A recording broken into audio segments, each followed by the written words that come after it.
Today I fucked up by getting scammed for $2,000. Today I fucked up by getting scammed for $2,000. So I'm a truck driver and last night I got scammed for $2,000. It happened at the Terribles gas station right before Las Vegas. I parked there to go to sleep and shut down for the night. I went down from my truck to walk around and stretch my legs. As I was walking around, a black SUV pulled up next to me and a rich-looking Middle Eastern guy rolled down his window in a panic. He looked desperate and his wife was in the backseat crying with her 2 kids. He was asking for help because his wife's purse got stolen in Vegas and it had all their things in it like money and their passports. I saw how distraught this guy was acting, so I took $30 from my wallet and I was going to give it to him. He pleaded with me that he needed more because he was heading to San Francisco, so he offered his necklace and gold ring. I refused and told him to just take the $30 so I could just go back to my truck and rest. He kept begging me and offering his jewelry. I started to feel bad for the guy, so I went to my truck and got $100. I was going to give this guy $130 for free. I told him I don't want his jewelry, I just wanted to help him and his family.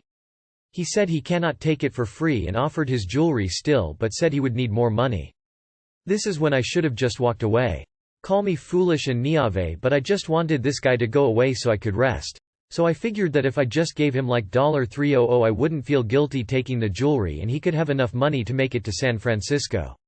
He kept pleading and begging and adding more jewelry, and before I knew it I was giving this guy $750. Then his wife starts crying more and saying that they needed money for new passports and how it's $300 per person and that there's 4 of them. The guy offered the last bit of jewelry he had, which was a Rolex watch that he said costed tens of thousands of dollars. This is where I believe my greed got a hold of me, because this guy is telling me he's a rich guy from Dubai and he doesn't care how much the jewelry costs, he's just desperate for cash so they can make it to San Francisco and then back to Dubai. I don't know much about jewelry, so I thought if I gave this guy $1,200 for his Rolex watch, that I assumed was real because he's Mr. Big Shot from Dubai, I could sell the jewelry and get my money back at the very least. So in total I gave this guy $1,950 for 2 gold necklaces, 1 gold ring, and a Rolex watch. I was skeptical of course, but like I said, I think my greed was clouding my judgment. Once I gave him the money he began thanking me so much and prayed to his God, etc. etc. He hopped back in his SUV and drove off. I watched him drive off all the way till he went to the freeway. I realized something though. This fucking guy took the freeway entrance going back to Vegas. That's when my stomach turned and I knew instantly that I just got lied to. His whole story was about how he needed money to go to San Francisco. I walked back to my truck and laid down trying to process what just happened. I was staring at the jewelry and then I looked up how to tell if a 18K gold necklace is fake. That's when I saw a news video on YouTube about people get scammed on the road by Middle Eastern guys offering their jewelry. The news described exactly what I just went through, and that the jewelry these scammers use is obviously fake. I feel like an idiot and can't believe how niave I was to fall for this scam. I never thought I would fall for something like this, especially since I watch scam call videos like Kitboga on YouTube. Too long did not read. I offered $30 to a family that I thought was in need of some gas money to make it home. $30 quickly turned into $130, then $300, then $750, and then a whopping $2,000 for a fake Rolex watch and more fake jewelry. Edit. I just want to say, although the person that scammed me is a scumbag, there's no excuse for giving $2,000 to a stranger I just met 10 minutes ago. That's just plain stupid, and there's just no excuse for that, and it's 100% my fault. I'm not a rich person. I'm not going to starve or fail to pay my bills, but it's going to take a while for me to get over this. Fool's gold. When you hear, my friend, they are never your friend. Anytime someone comes up to you in a parking lot in Vegas, it's best to not engage with them. If you didn't arrive with them and/or you don't want to give them money, do not even make eye contact with anyone in Vegas. Eye contact is literally the signal for, I want to give you my money in Vegas. Truck driver, Las Vegas, and $2,000 scam. I was sure this post was going to be about a prostitute. Man, that's terrible. I'd like to donate $2,000 to you. But first please send me $500 to release the freeze on my bank account. Yay, you got in what they call a highway robbery scam. I'm sorry it happened to you. Please report it. You're lucky that they got away with just that. Also, it's good to hide most of your cash in the truck in the safe. Today I fucked up by using a ghostwriter as a therapist. Okay, so basically I'm a ball of stress. Even though school just started a few weeks ago, I already feel ground down and stressed out. I've been really busy working, planning my wedding, and trying to graduate in the spring. I moved back to my parents' house to save money last year. After living on my own, it's depressing to be back here even though my family really isn't that bad, and they even pay for some of my tuition. And I've been trying but can't even focus on my school stuff. I've really been struggling with one class in particular that I need so I can graduate with my double sociology major. Let's call it family sociology. I like the professor even though she's really tough, but for some reason I've just been having a lot of trouble retaining the concepts and applying them. I've spent the past 2 weeks irrationally dreading the first major assignment, which was a 3-page essay about our own families and applying the concepts of the class to them. Meanwhile, I literally only went home to sleep because I was so busy with work, finalizing the details for the venue for the wedding, seeing my fiancé, and school. I spent more time worrying about the essay than actually writing it, and suddenly it was due the next day and I had literally nothing. To make matters worse, I had a bad day that day. We had to go look at wedding venues during the day, and my mom was annoying as fuck as usual. The kitchen was a total mess because my dad never fucking cleans anything. And I feel like my sister is just trying to constantly start drama with my bridesmaids. Work was stressful and I barely got a lunch break. That night the clock was ticking and I just couldn't get any thoughts together to write. So, I did something I'm not totally proud of and that I've never done before. I paid a ghostwriter from a website to write an essay for the class.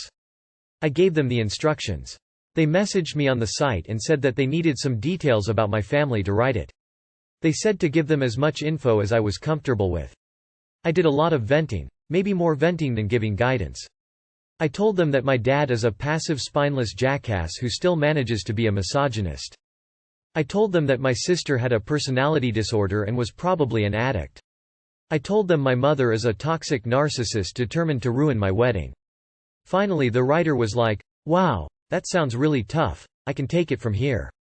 And then I felt a lot better and went to bed. Obviously, the site has stuff about how you're only supposed to use the paper as a guide, and I was thinking, okay, I'll just have them write it. Seeing an example would help a lot, and then I'll kind of rewrite it to make it sound like my own essay. But by the next morning my sister was already stirring up shit, and my laptop was dead, and I was running late for work. I borrowed my sister's laptop and just turned in the document as I got it from the ghostwriter. Not a good idea obviously, I didn't even check if it had errors in it or if it really followed the guidelines, I did not even read it. But fuck it. At that point it was either a shortcut or just nothing at all. I won't lie and say it ate at me. I felt a bit bad, but I made a big effort to study more on my lunch breaks, and some of the content started to make more sense. Fast forward to today, my friend texts me before I had a chance to look at Blackboard, and she tells me our professor posted our grades. And also a big warning about plagiarism. I'm thinking, fuck me. I have fucked up big time, and now I'm going to get kicked out or at least an F. My heart was pounding as I logged into Blackboard, and there it was. An A. The professor wrote a note saying she was concerned about my family issues, and she gave me the number for campus counseling. But she also praised the essay for a lot of other stuff. I wondered why my professor would be so concerned about my family, so I finally read the paper. It turns out the writer basically wrote down what I had told them verbatim, and then added a lot of structure and concepts from the class. FML. But I also got an A and I felt like I was doing better with the class concepts. So, basically a victory. Time for ice cream to celebrate, I thought. Oh right, so the fuck up. I went downstairs to get the ice cream. My sister and parents were sitting at the kitchen table together talking, but they fell silent as soon as I entered the room.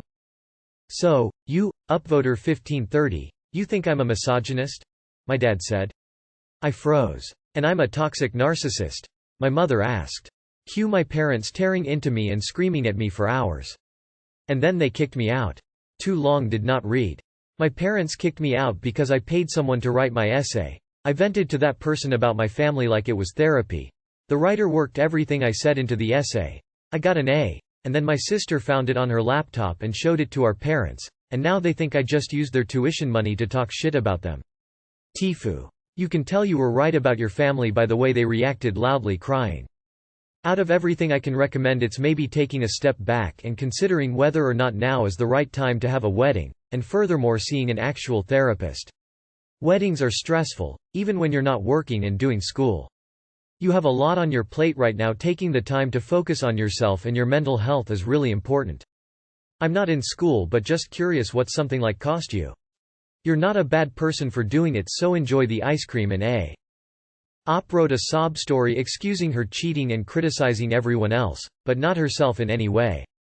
At least have the presence of mind to delete the essay from your sister's laptop if you asked a stranger to write it for you and the topic is your family.